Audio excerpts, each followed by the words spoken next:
Test 1, Section 1. You will hear a man phoning a woman about an advertisement he has seen in the paper for some furniture. First, you have some time to look at questions 1 to 5 on page 9.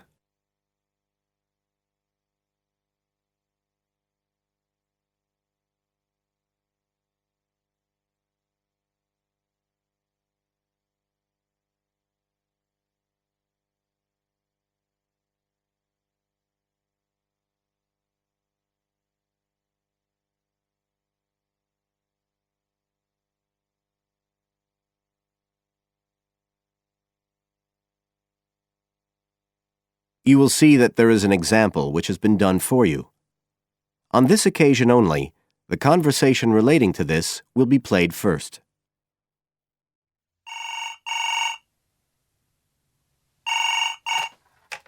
Hello? Oh, hello. I'm ringing about the advertisement in yesterday's newspaper. The one for the bookcases. Can you tell me if they're still available? We've sold one, but we still have two available. The number of bookcases available is 2. So 2 has been written in the space. Now we shall begin. You should answer the questions as you listen, because you will not hear the recording a second time. Listen carefully and answer questions 1 to 5.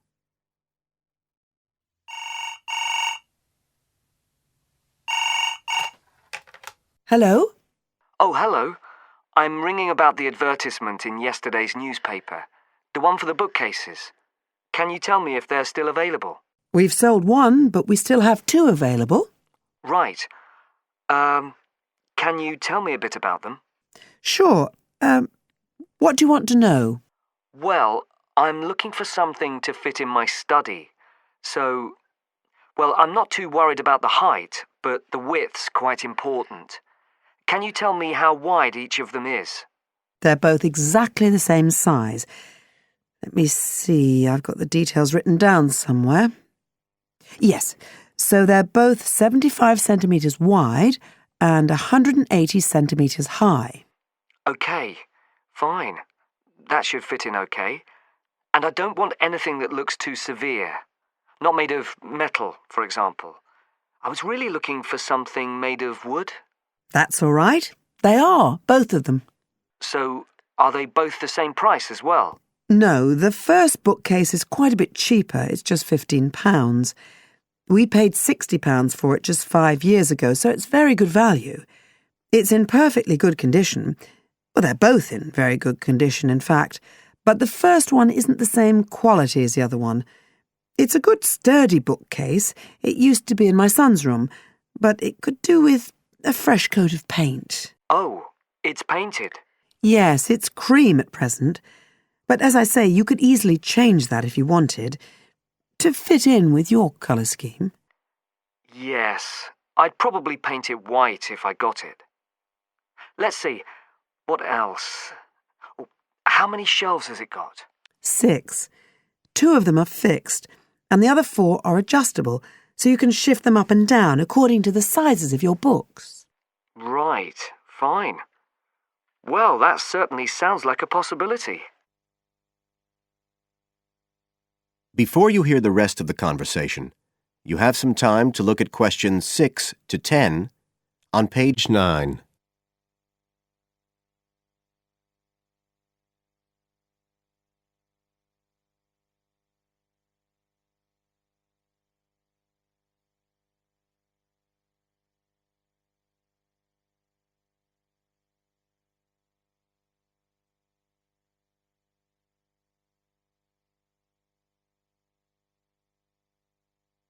Now listen and answer questions 6 to 10. But the second one's a lovely bookcase too. That's not painted, it's just the natural wood colour, dark brown. It was my grandmother's, and I think she bought it sometime in the 1930s, so I'd say it must be getting on for 80 years old, so it's very good quality. They don't make them like that nowadays. And you said it's the same dimensions as the first one? Yes, and it's got the 6 shelves, but it also has a cupboard at the bottom that's really useful for keeping odds and ends in. Right. Oh, And I nearly forgot to say, the other thing about it is it's got glass doors, so the books are all kept out of the dust. So it's really good value for the money. I'm really sorry to be selling it, but we just don't have the room for it. So what are you asking for that one? £95. It's quite a bit more, but it's a lovely piece of furniture. A real heirloom. Yes. All the same, it's a lot more than I wanted to pay. I didn't really want to go above 30 or 40. Anyway, the first one sounds fine for what I need. Just as you like. So, is it all right if I come round and have a look this evening? Then, if it's okay, I can take it away with me. Of course. So you'll be coming by car, will you? I've got a friend with a van, so I'll get him to bring me round. If you can just give me the details of where you live. Sure. I'm Mrs. Blake. Blake. That's right. And the address is 41 Oak Rise. That's in Stanton. Okay. So I'll be coming from the town centre. Can you give me an idea of where you are? Yes. You know the road that goes out towards the university? Yes. Well, you take that road and you go on till you get to a roundabout. Go straight on, then Oak Rise is the first road to the right. Out towards the university, past the roundabout, first left. First right. And we're at the end of the road. Got it. So I'll be round at about 7, if that's all right. Oh, and my name's Connor. Connor Field. Fine. I'll see you then, Connor. Goodbye. Goodbye. That is the end of Section 1. You now have half a minute to check your answers.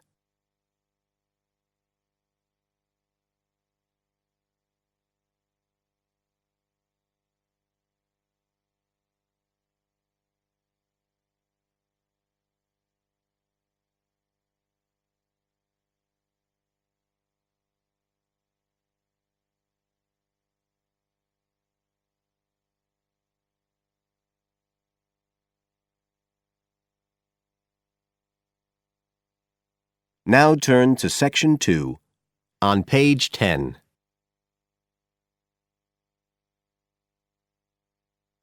Section 2. You will hear a talk on New Zealand radio about an art sale which is being held to raise money for charity. First, you have some time to look at questions 11 to 13 on page 10.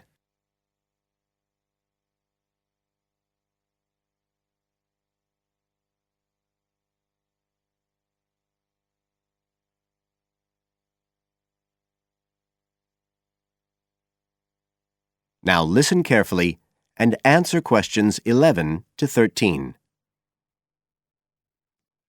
One of the most anticipated art events in Christchurch is the charity art sale, organised this year by Neil Curtis. Neil, tell us all about it. Well, Diane, this looks like being the biggest art sale yet. And the best thing about it is that the money raised will all go to charity. So what you probably want to know first is where it is. Well, the pictures will be on view all this week, most of them at the Star Gallery in the shopping mall. But we have so many pictures this year that we're also showing some in the cafe next door. So do drop in and see them any day between 9 and 5. Now, if you're interested in buying rather than just looking, and we hope a lot of you will be, the actual sale will take place on Thursday evening, with sales starting at 7:30. Refreshments will be available before the sale, starting at 6:30. We've got about 50 works by local artists showing a huge range of styles and media, and in a minute I'll tell you about some of them.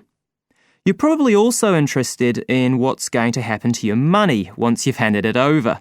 Well, all proceeds will go to support children who are disabled, both here in New Zealand and also in other countries. So you can find an original painting, support local talent, and help these children all at the same time. Before you hear the rest of the talk, you have some time to look at questions 14 to 20 on page 11.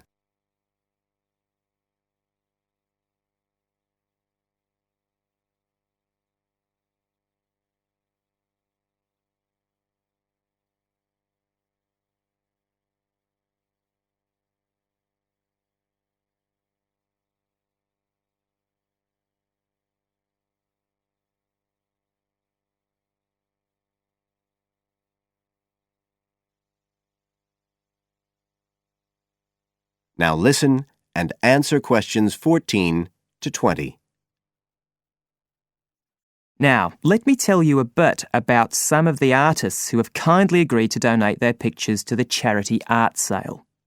One of them is Don Studley, who has a special interest in the art sale because his 5-year-old daughter was born with a serious back problem. After an operation earlier this year, she's now doing fine, but Don says he wants to offer something to help other less fortunate children. Don is totally self-taught and says he's passionate about painting. His paintings depict some of our New Zealand birds in their natural habitats. One relative newcomer to New Zealand is James Chang, who came here from Taiwan 9 years ago at the age of 56. Mr. Chang had 13 exhibitions in Taiwan before he came to live here in Christchurch, so he's a well-established artist, and art has been a lifelong passion for him. His paintings are certainly worth looking at. If you like abstract pictures with strong colour schemes, you'll love them. Natalie Stevens was born in New Zealand but has exhibited in China, Australia and Spain. As well as being an artist, she's a website designer. She believes art should be universal, and her paintings use soft colours and a mixture of media. Most of her pictures are portraits, so watch out, some of them may even be friends of yours. And then we have Christine Shin from Korea. Christine only started to learn English 2 years ago when she arrived in New Zealand, but she's been painting professionally for over 10 years, and she sure knows how to communicate strong messages through the universal language of art. She usually works from photographs and paints delicate watercolours, which combine traditional Asian influences with New Zealand landscapes, giving a very special view of our local scenery.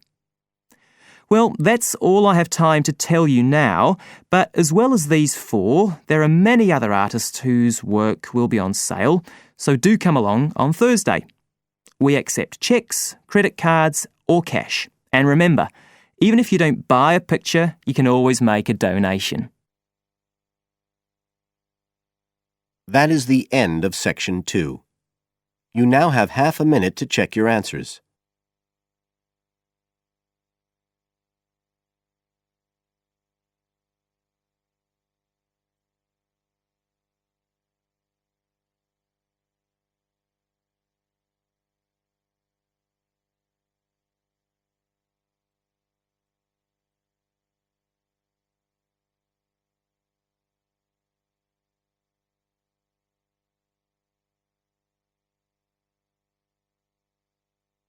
Now turn to Section 3 on page 12.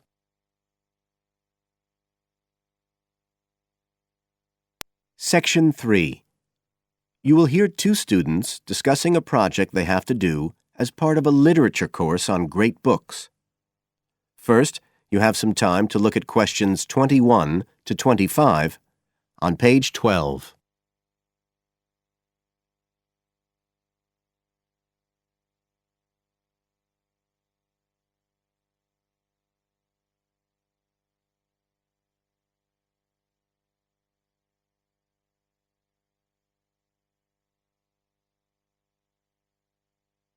Now listen carefully and answer questions 21 to 25. Hi, Joey. How are you doing? I heard you were sick. Oh, hi, Olivia. Yeah, I had a virus last week, and I missed a whole pile of lectures, like the first one on the great books in literature, where Dr. Castle gave us all the information about the semester project. I can give you copies of the handouts. I've got them right here. But that's okay. I already collected the handouts, but I'm not very clear about all the details. I know we each have to choose an individual author. I think I'm going to do Carlos Castaneda. I'm really interested in South American literature. Have you checked he's on the list that Dr. Castle gave us? We can't just choose anyone. Yeah, I checked. It's okay. Who did you choose? Well, I was thinking of choosing Ernest Hemingway, but then I thought, no, I'll do a British author, not an American one. So I chose Emily Bronte. Okay. And first of all, it says we have to read a biography of our author. I guess it's okay if we just look up information about him on the internet? No, it's got to be a full-length book. I think the minimum length's 250 pages. There's a list of biographies. Didn't you get that? Oh, right. I didn't realize we had to stick with that. So, what do we have to do when we've read the biography? Well, then we have to choose one work by the writer. Again, it's got to be something quite long. We can't just read a short story. But I guess a collection of short stories would be okay? Yes, or even a collection of poems, they said. But I think most people are doing novels. I'm going to do Wuthering Heights. I've read it before, but I really want to read it again now I've found out more about the writer. And then the video. We have to make a short video about our author and about the book. How long has it got to be? A minute. What? Like 60 seconds? We got to give all the important information about their life and the book we choose? Well, you can't do everything. I wrote it down somewhere. Yes, Dr. Castle said we had to find or write a short passage that helps to explain the author's passion for writing, why they're a writer. So we can back this up with reference to important events in the writer's life, if they're relevant. But it's up to us, really. The video's meant to portray the essence of the writer's life and the piece of writing we choose. So when we read the biography, we have to think about what kind of person our writer is. Yes, and the historical context and so on. So for my writer, Emily Bronte, the biography gave a really strong impression of the place where she lived and the countryside around. Right. I'm beginning to get the idea. Before you hear the rest of the talk, you have some time to look at questions 26 to 30 on page 13.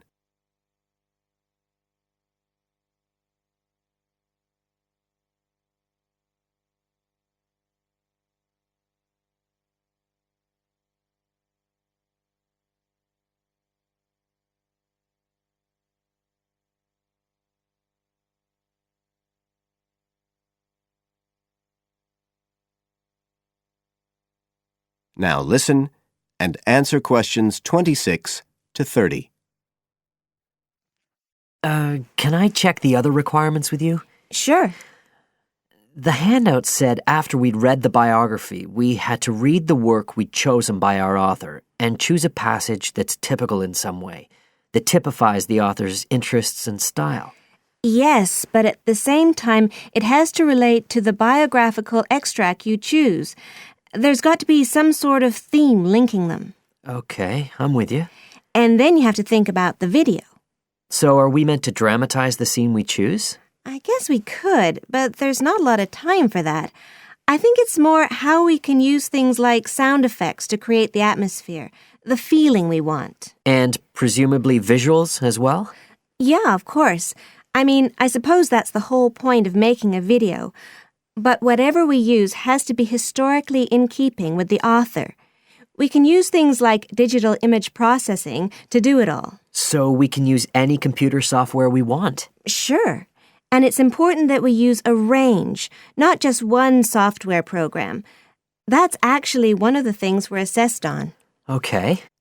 Oh, and something else that's apparently really important is to keep track of the materials we use and to acknowledge them. Including stuff we download off the internet, presumably? Yeah, so our video has to list all the material used with details of the source in a bibliography at the end.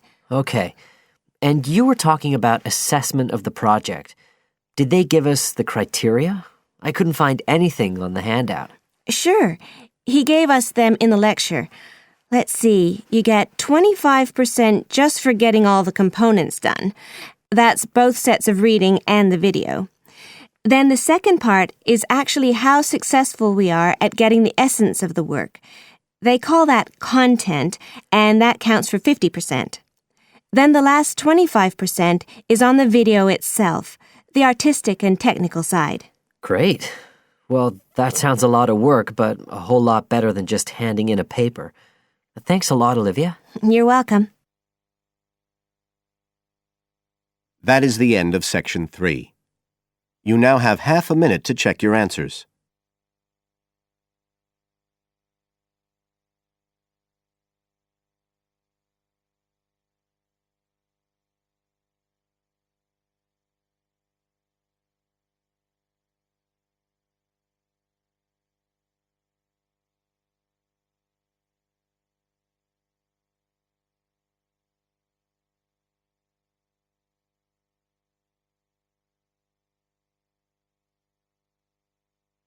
Now turn to Section 4 on page 14.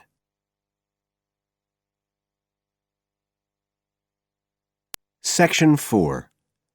You will hear a speaker giving a talk about some recent research about unusual life forms. First, you have some time to look at questions 31 to 40 on pages 14 and 15.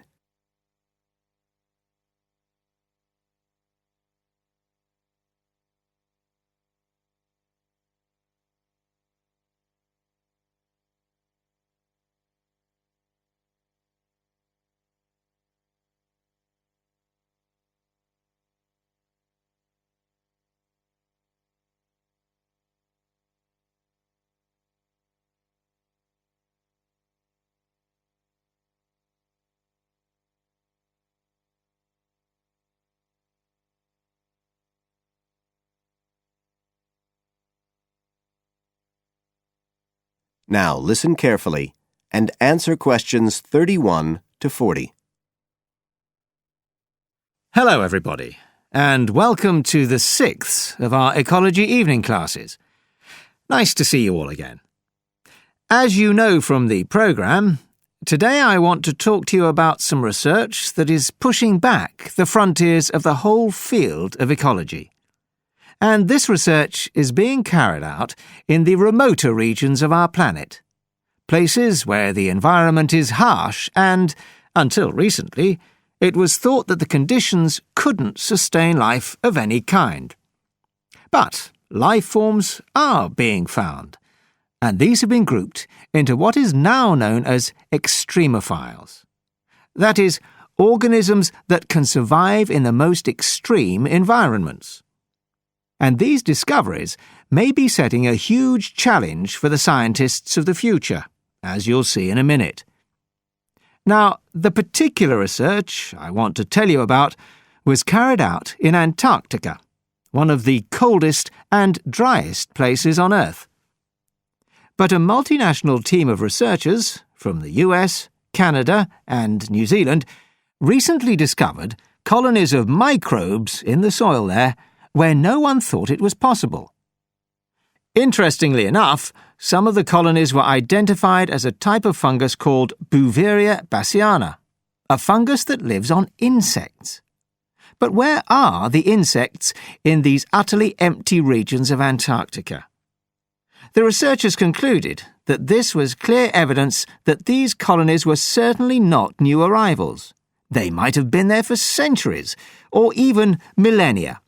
Possibly even since the last ice age. Can you imagine their excitement? Now, some types of microbes had previously been found living just a few millimetres under the surface of rocks, porous Antarctic rocks. But this was the first time that living colonies had been found surviving, relatively deeply in the soil itself, several centimetres down, in fact.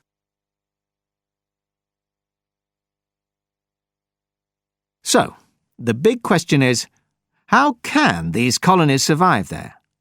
Well, we know that the organisms living very near the rock's surface can still be warmed by the sun, so they can survive in their own microclimate.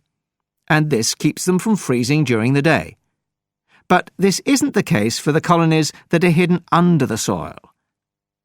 In their research paper, this team suggested that the very high amounts of salt in the soil might be the clue, because this is what is preventing essential water from freezing.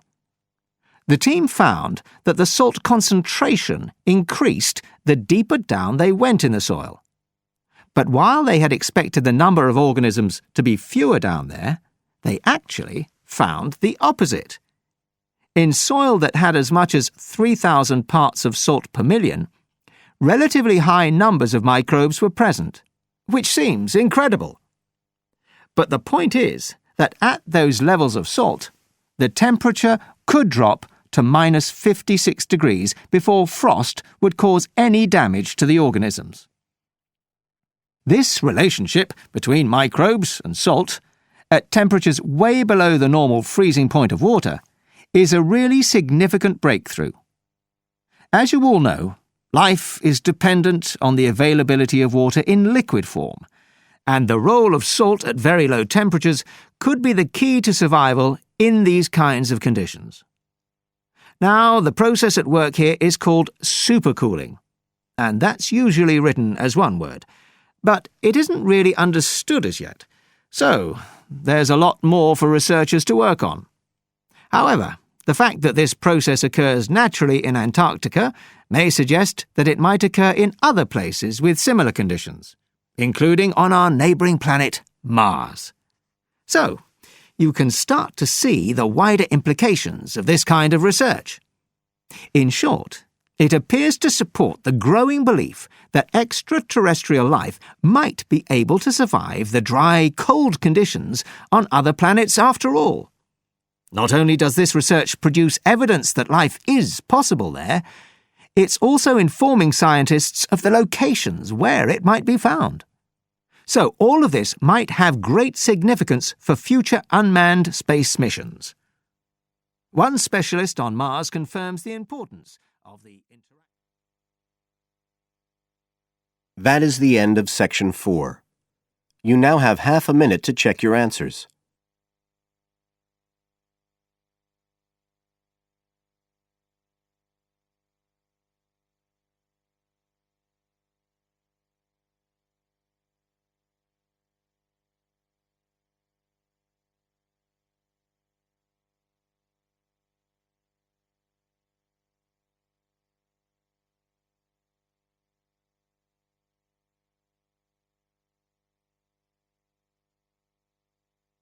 That is the end of the listening test. You now have 10 minutes to transfer your answers to the separate answer sheet.